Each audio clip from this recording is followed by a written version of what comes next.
En este video les hablaremos del capítulo 2, Funciones y gráficas del libro Matemáticas para la Administración y Economía. Primero que nada, las funciones. ¿Qué son las funciones? Se refiere a algo que está gracias a otra cosa. Es decir, necesitamos del primer dato para llegar al segundo. En términos matemáticos, se puede explicar cómo está marcado en las letras amarillas, cafés. X es igual a f de y. Como las y están en función de cantidades de tipo X, aunque es posible que y sea igual que X, el valor de X parece determinar el valor de y. Parece porque pues así es como se muestra en la función, ¿no? Después tenemos el dominio de la función. Es el conjunto de números de entrada para los cuales se aplica la regla de la función. Y el rango, que son los conjuntos de salida de esta misma función. Tenemos también las variables independientes. Esta representa los números de entrada para una función y la dependiente representa los números de salida. Y en este caso casi no hay números negativos. Además, no todas las ecuaciones de x y y se define a y como una función de x. Por ejemplo, aquí viene que y cuadrada es igual a x, o sea, ya sea que empiece la función con y o con x, eso pues no importa. El dominio de una función, al hablar del dominio de una función nos referimos a todos los números reales para los cuales la regla de la función tenga sentido. Funciones especiales. Dentro de las funciones especiales contamos con la función constante, esa es la más sencilla, y aquí tenemos un ejemplo. H depende de x, que es igual a 2 en la función. El dominio de H consiste en que todos los números reales, todos los valores funcionales son 2, por ejemplo, o sea, donde se sustituyes cualquier valor donde esté la x y siempre te va a dar 2, 2, 2 porque eso no depende. Se llama a h una función constante, puesto que todos los valores de la función son iguales. En forma más general, una función de la forma h de x igual a c, donde c es una constante, y a esto pues se le llama función constante. Después tenemos la función polinomial, una función de la forma que se representa matemáticamente en las letras doradas, donde n es un número entero no negativo y los demás conjuntos son constantes en las que Cn es diferente de 0. Se llama función polinomial en x. El número n se llama en grado de polinomio y la constante es el coeficiente principal. Por ejemplo, tenemos esta función que es 3x cuadrada menos 8x más 9. Esta es una función polinomial de grado 2 porque se toma el exponente con coeficiente principal 3. Para determinar el grado de las ecuaciones nada más es importante ordenar de menor a mayor la ecuación. Por ejemplo, primero los cubos, luego los cuadrados, luego las variables y después las constantes, y para así determinar el grado de la función. Función racional. Una función que es un cociente de funciones polinomiales. Ejemplo, x cuadrada menos 6x entre x más 5 es una función racional, puesto que el numerador y el denominador son funciones polinomiales. Observe que esta función racional no está definida para menos 5. Después tenemos las funciones definidas por partes. Esta se llama función definida por parte, ya que su regla está dada por más de una expresión. Aquí la s es la variable independiente y el dominio f es el que está pues tal para todas. El valor de s determina cuál expresión debe usarse, como en el gráfico que se encuentra aquí. Función de valor absoluto. La función de valor absoluto es un número real, donde x se elige un valor y se define con el siguiente gráfico. Después tenemos los factoriales. El símbolo R y el que se ve como signo de admiración, donde R es un entero positivo y se lee R factorial.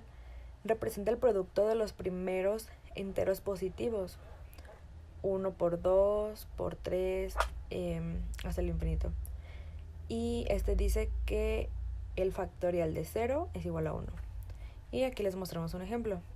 El 5 factorial se van a tomar, es la multiplicación de todos los valores hacia abajo del factorial. Por ejemplo, 5 por 4 por 3 por 2 por 1. O si te pide 3 factorial, 3 por 2 por 1. Y así sucesivamente. Después tenemos combinaciones de funciones. Hay formas de combinar dos funciones para crear una nueva función. En general, para cualquier función, sea g o f, se define la suma f más g, la diferencia de f menos g, el producto, pues la multiplicación de f por g, y el cociente de f entre g, como está representado en las fórmulas verde y morado, que dice que para g, en la división, g tiene que ser diferente de 0. Y aquí tenemos un ejemplo. X cuadrada, f, la función de f, perdón, es igual a x cuadrada y la de g es 3x. Al sumar f y g se obtiene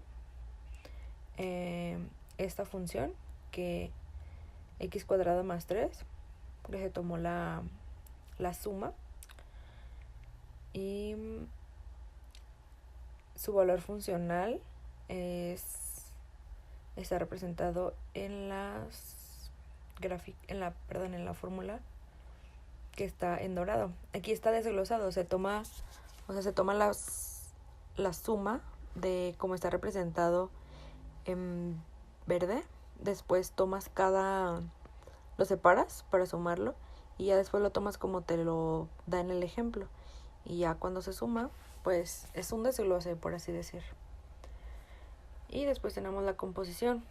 Si f y g son funciones, la composición de f con g es la función definida, como se muestra aquí. El circulito que se encuentra entre f y g quiere decir composición. Funciones inversas. Así como a es el número para el cual la fórmula representada en dorado, a tiene que ser diferente de 0. Cuando se dice que es una función inversa, cuando para no tener un número negativo, elevas la variable o el número a -1, y ya automáticamente pues el que queda con el -1 sería la potencia. Después tenemos las inversas de funciones lineales.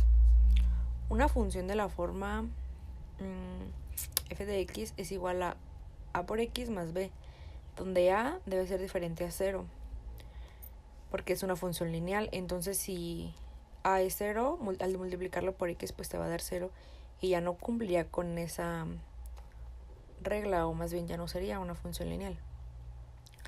Tenemos las gráficas en coordenadas rectangulares.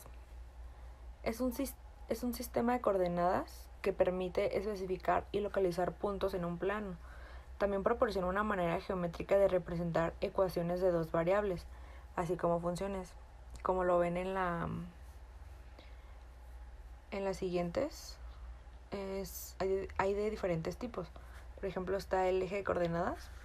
En este plano se trazan dos rectas de números reales, llamados ejes de coordenadas, perpendiculares entre sí, de modo que sus orígenes coincidan. Su punto de intersección se llama origen del sistema de coordenadas. Por ahora se llamará la recta horizontal en el eje X y la vertical en el eje Y. La distancia unitaria sobre el eje X no necesariamente es la misma que el eje Y. Y para que quede un poco más claro, se muestra en el gráfico donde está el origen y el nombre de cada eje. Después tenemos el plano de coordenadas rectangulares. Todos los puntos que contienen pueden marcarse para indicar su posición. Para marcar el punto P, que se encuentra en la gráfica, dichas líneas cruzan los ejes 4 y 2, respectivamente. Por lo tanto, P determina dos números, que son estos mismos, 4 y 2. Entonces se dice que las coordenadas rectangulares de P están dadas por el par ordenado 4,2. La palabra ordenado es importante, ya que en el rectángulo remarcado indica la coordenada 4,2, que no es lo mismo que obtener la 2,4. Si importa el orden en estas. Como pueden ver, pues una está vertical y otra horizontal. Después tenemos las intersecciones. Una intersección de X de la gráfica de una ecuación en X y Y. Y es el punto donde la gráfica intersecta al eje X. Una intersección Y es el punto donde la gráfica intersecta al eje. Para encontrar intersecciones de X, la gráfica de una ecuación en X y Y, primero se determina que Y es igual a 0 y se resuelve para X la ecuación resultante. Para encontrar las intersecciones, primero se establece que X es igual a 0 y se resuelva para Y. Por ejemplo, aquí en la gráfica tenemos representada con la función x cuadrada más 2x menos 3. Se desea determinar las intersecciones de X y que Y sea igual a 0. Y pues es lo que el gráfico que resulta de esta función. Después tenemos simetría. La simetría ayuda a determinar si una curva ondula o no entre los puntos. Esto se refiere a que si al reemplazar X o Y por menos X o menos Y respectivamente, resulta una ecuación equivalente. Una gráfica es simétrica con respecto al eje Y o al eje X, solo si X, menos Y o menos Y, X pertenece a la gráfica cuando X y Y pertenecen al que sea de los dos, respectivamente. Y aquí tenemos una tablita que son las pruebas para la simetría. Después tenemos traslaciones y reflexiones. A veces al modificar una función mediante una manipulación algebraica puede obtenerse la misma gráfica a partir de la nueva función mediante la manipulación geométrica. Por ejemplo, podemos desplazar una función que tiene f de x, que es igual a x cuadrada, para graficar y, que es igual a x cuadrada más 2. Eso significa que sería la misma, que es f de x igual a x cuadrada, solamente desplazada o trasladada en las coordenadas por los mismos ejes y. Y también aquí en esta tenemos una lista básica de transformaciones para que se entienda como un poco mejor. Y pues esto sería todo del capítulo 2.